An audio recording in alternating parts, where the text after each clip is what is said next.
So good morning, everybody, and thank you for joining us today on this incredibly important topic, on an important day where we have meetings in London taking place between the US and Ukraine and European partners. So against that backdrop, welcome to CFR. This is Reconstructing Ukraine, the Path Forward. And I think regardless of what happens in the meetings today in London, one thing is quite clear, that Europe will be increasingly taking on the burden of supporting Ukraine, and particularly for reconstruction, both the ongoing during the war and also if there is a peace, then taking the lead on the reconstruction afterwards. I'd like to introduce our panel today. We have Minister Sergii Marchenko, Minister of Finance from Ukraine. We have President of the EIB, Nadia Calviño. We have President of the EBRD, Odile Renaud-Basso. And we have Carlo Monticelli here joining us from the Council of Europe Development Bank, and he is the governor. So this is an on-the-record portion this morning right now. The first 30 minutes, we'll have a conversation. And then once we go to the Q&A from the audience, the second 30 minutes, we're going to be doing that on a not for attribution basis, meaning that you can use the information, but you cannot cite the source. So with that, I would like to ask the minister if you can give us a sense of how the meetings, the spring meetings at the IMF and World Bank have gone so far. We have, you've had very high praise from the IMF in terms of delivering on targets during a time of exceptional pressure. And so congratulations. I've also personally heard a lot of very, very positive feedback on the working relationship with the fund and the bank. So tell me, as you have increasing pressure on strikes on ports and infrastructure, energy, what do you think are the most pressing reconstruction needs right now? And how do you see the international financial community, the public and private institutions coming together to support those reconstruction efforts? Thank you very much. Good morning, ladies and gentlemen. I'm pleased to be here. Well, it's another spring meetings, another opportunity for us to discuss Ukraine's case, reality in which we are living. Thank you very much for praising us for a successful review of IMF. We already accomplished 7th review, and now approaching to the 8th review. Well, traditionally it's not an easy endeavor.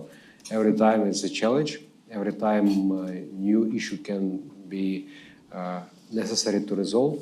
But we hope that our persistence, our determination to conduct necessary reforms to meet our targets is the testimony of our awareness and ability and professionalism.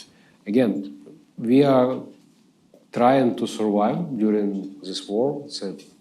It's natural things. We try to implement that kind of reforms which traditionally Ukrainian government were reluctant to implement, but right now we see a lot of opportunity to pass forward with our reform agenda.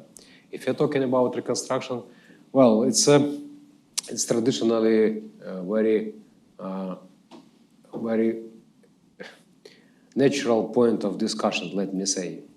I remember it started from late 2022. Now we discuss it in 2025. We still debated the resources. We still discussing the possibilities, instruments, how we can do it, what particular spheres of interest. To be honest with you, the priorities of government of Ukraine is still the same. It's an energy sphere, which were damaged seriously during last years. Restoration energy is a priority number one. Second, it's housing, because it's our natural desire to provide necessary accommodation for people who are living in Ukraine, who are eager to be back in Ukraine, critical infrastructure. Another point of reconstruction area, as well as business climate and investment of private business. It's another topic. You know that together with our partners, we created Ukraine's donor platform. And last month, we held 13 meetings of this platform. It's a very reliable tool which gathers together all participants. And it's very helpful because all necessary bureaucracy organized under this platform. And it helped us to track records, what we committed to do, follow up, created some kind of trust and accountability for all partners. And you know, my colleagues, president, the chairmen of key multi-development banks are all here. Probably this is the key possible elements of our infrastructure in reconstruction of Ukraine. You know, without these banks, it's impossible to do any reconstruction efforts. And probably my final point, if you're talking about reconstruction, I want you to know just one figure. Our needs, which were assessed by World Bank for this year, critical needs for reconstruction is $17 billion. Available resources for this year is a little bit more than 7. So the gap is practically 9 billion. I'm not talking about huge reconstruction and damages. You're well aware it's up to 500 billion. But I'm talking about critical needs. And that's why it's a key question, probably to discuss how multiply the efforts of our development banks, how bring necessary capital, how help us to accommodate these resources, because we also feel some kind of necessities to strengthen our capacity to be able to use all these resources. So let me pause here. Well, that was a great way to start, and I wanted to dig down a little bit in the multi-platform donor conference that you just had a couple of weeks ago to plan, I believe, for the big Rome forum that will happen this July. But if I can turn next to the president of the European Investment Bank, Nadia Calviño, and ask a little bit about how you managed to support Ukraine.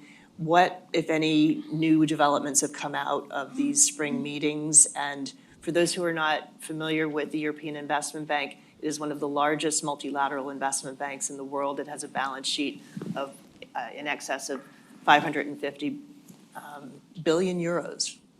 So I think, and they focus a lot on project finance, on crowding in private capital, all the things that I think Ukraine really needs right now. So please, I'd love to hear your thoughts. Yes, thank you very much. It's I was going to say it's a pleasure, but it isn't. Isn't it tragic that 3 years on we continue to have these meetings? And at the same time, I think we all feel quite proud that 3 years on we continue to be strongly supporting Ukraine. And Sergii, I was thinking as you were speaking of the first meetings we had here, actually during the spring meetings already. We organized the first 3 years ago. We had the first Friends of Ukraine meeting. You were there also, Odile. And I was in a different capacity as Vice President of Spain and Chair of the IMFC. And already there, we saw a very strong unity and determination to support Ukraine. And one of the things that have impressed me most are two elements that continue to be there. One is the unanimity and the unity. And I'm sure that this week, as we will gather with these Friends of Ukraine again, we will hear the same relentless, unwavering support to Ukraine, coming from a full room, of representing a very significant number of countries and institutions. And the second thing that I find impressive is the resilience of the country and the outstanding job that you are doing and that the government is doing in trying to manage a country in as normal as possible a manner in these absolutely abnormal and terrible circumstances.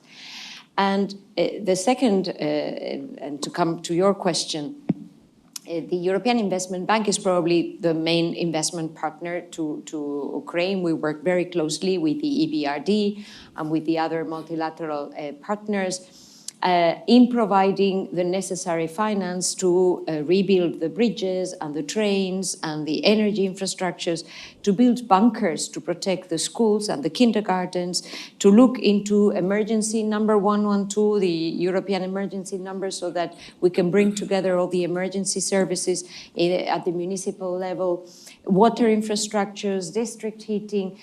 I want to mention all these examples because this is really the impact on the ground of the financing agreements. Now, what's going on and what's new? I think that we're managing to accelerate the deployment of these investments on the ground. Only 1 month ago, the European Commission granted or gave the European Investment Bank a 2 billion guarantee so that we could proceed with this new Ukraine facility. And only 2 weeks later, I was signing with Prime Minister Michal the first mobilization of resources to finance those investments on the ground. So my final comment I'd like to share is we will continue to support Ukraine. We are becoming more efficient in that support. Today, we're going to be signing actually a mutual reliance agreement with the European Bank for Reconstruction and Development, with EBRD, precisely to ensure that we can rely on each other's processes and reduce the bureaucracy and be faster in implementation on the ground. We are becoming more efficient. And I am extremely confident in the capacity of Ukraine to recover very, very fast once this war is over, because I have seen the resilience that they're showing for these long and terrible 3 years. So I think that echoes what we all are very, happy to hear and see, all of the resilience from Ukraine, because it's been a terrible past 3 years, and we are admiring all of the resilience that you're showing. I'm going to ask President Odile Renaud-Basso, somebody who's been very deeply involved with Ukraine for many years, and EBRD has, since the fall of the Berlin Wall and the collapse of the Soviet Union, been the key enabler, a private sector enabler of development in the whole of the Central and Eastern European region, and also has been, along with EIB, a key facilitator of EU accession. Can you give us, again, same question as I asked to Nadia, what are the updates from your time here at the IMF spring meetings, and maybe just the path forward from your perspective? So thank you very much, and also I'm very happy in a way to be here, because I think that it's important to continue to express and to explain what we are doing in Ukraine and how the country is doing, and so as to keep the momentum for support. And I think that's very much needed. I think the theme of the resilience is something which is absolutely striking. I've been traveling in Kiev 5 times since the beginning of the war. Each time I'm struck to see how, despite the alarms, the bombing, and it's been up and down, and I mean more recently it was quite intense, how people manage, how business manage, how government manage, and everybody remains calm and keep going. You keep the meetings ongoing to discuss what you need to discuss, even if you have alarms and real risk. What we've been doing in these circumstances is really stepping up our investment, because we used to do 1 billion investment a year in Ukraine, more or less, before the war. And since the war, we've invested more than 7.5 billion dollars, 6.6 billion euros in the country. The majority of that in the private sector, so 55% of that in the private sector, and 45% in the public sector. And what we've been trying to do is because the circumstances are evolving very quickly. I mean, you have needs depending on what has been destroyed, and so what we've been really trying to do is to help managing the emergency. And for example, one big focus of us was has been energy sector, even remains energy sector. More than a third of our financing is in the energy sector because it's a key enabler for the economy to keep going, for people to be able to continue to work, to get revenues, to finance the government, the budget, and so forth. And we have taken a whole range of things we would not do in normal times, but we've been doing in Ukraine, like financing gas import for Naftogaz to be able to have gas and storage, have gas storage capacity, but also financing the reconstruction of electricity network. Ukrenergo has been under attack for 3 years, so rebuilding and building shelters and so forth, but also developing new capacities with renewable and now, for example, we are working on how to support the development of renewable, create a guarantee capacity so as to ensure that investors will be paid back. And we are trying to set up this kind of platform in order to facilitate private investors to invest in renewable and then have the insurance that they will be paid back and will not be too dependent on budget capacities. So energy, but also, I mean, as you mentioned, private sector for us is absolutely key. And when you look a bit backward, what is amazing is after the big shock on the economy, minus 30% is the first year of the war, then there have been positive growth the 3 years. I mean, and 5%, a bit less last year, but we expect again an increase, I mean, a positive development this year. So this is very much related to the capacity of the private sector to continue to invest. We provided a lot of liquidity assistance for SMEs or guarantees for the private sector to keep financing the SMEs, but also you see new investment capacities. We finance, a company doing pet food, enhancing their capacity, investing in Ukraine, or some companies developing activities outside Ukraine also to balance the risk and to be able to grow and sustain their activity in Ukraine. Private investors, private equity funds, building up a new pipeline of investment, including in tech. Tech industry has been very, not flourishing, but growing in a sustained manner. And I'm not going to talk about the military industry, drone capacity and so forth. But so there is a big, big resilience of the private sector. And it's true also from international investors, because what we see is that international investors that were already in Ukraine stayed there, even if, circumstances were challenging, they did not leave the country, they remained there. And we see some interest, so there is not a huge number of FDI projects, because in a war situation it's not easy, but still you have some investors coming in for renewable. We had German investors developing renewable in Ukraine, but also last year a very big project in the telecom industry, landmark project we financed with IFC, which was a newcomer in the country, so really investing and showing confidence in the country. So I think these are very important building blocks that will be key for stepping up for the full reconstruction. If and when there is the peace agreement, that will be very important to rely on all this. And I'm sure that in that circumstance, then you will have also an inflows because of the potential of the country in agribusiness, in tech industry, in manufacturing, in raw materials, and so forth. So there is a lot of potential that will be, and having been able and being able to keep the economy going, the bank to function, people to have their job and so forth is absolutely key for the country to rebound bigger in a more dynamic manner when the war is over. So I think that's incredibly helpful to underscore that there is still private investment and indeed huge opportunities in the sectors that you mentioned.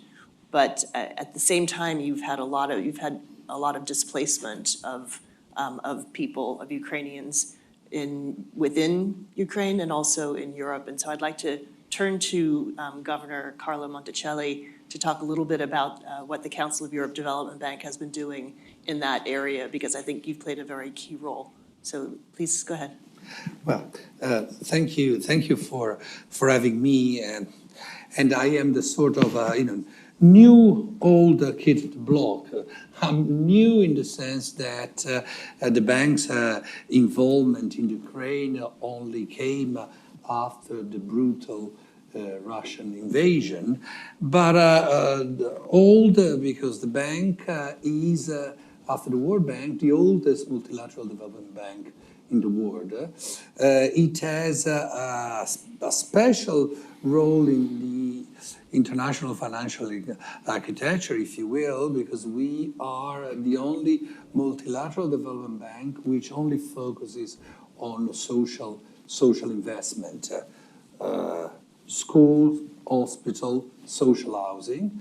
And we have quite an important tradition of operation was post-war environment in the Western Balkans.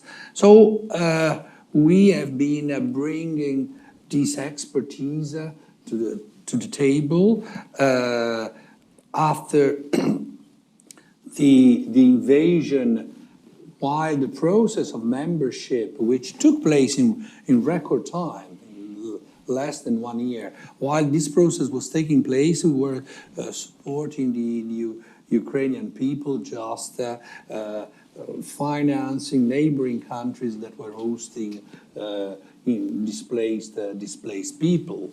And after Ukraine became our full member in June 2023, we could start in earnest operating in the ground, just focusing on the health sector and most importantly in the housing sector, both providing home to those who had completely lost it because of the war, and then also supporting communities that of internally displaced people in Ukraine with operations that are now being ramped up.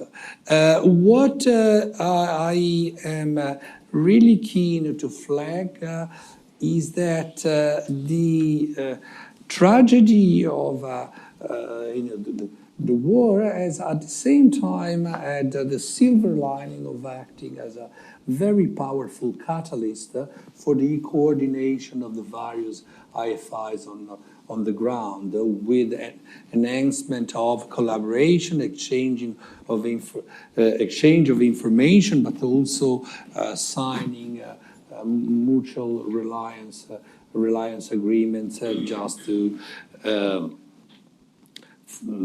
make our impact more effective and efficient. Thank you so much. Minister Marchenko, one of the issues, I guess it was both an opportunity but also a challenge, was this coordination between all of the donor communities, the bilateral, the multilateral. You had countries from all over the world wanting to support in different ways. You had NGOs and philanthropic institutions. The coordination has actually been quite effective from the feedback that I've heard. Is that reflected in your perspective? Are you seeing good coordination, that there's not undue pressure on your ministry, for example, to answer to many well-meaning but sometimes challenging supporters? Well, thank you very much. It's a presume that the Minister of Finance traditionally are not happy. It's now our traditional approach. That's why if you ask me if I'm happy or with coordination, we are not happy. But I believe that there are a lot of possible room for improvements. And I already mentioned that we have this Ukraine donor platform.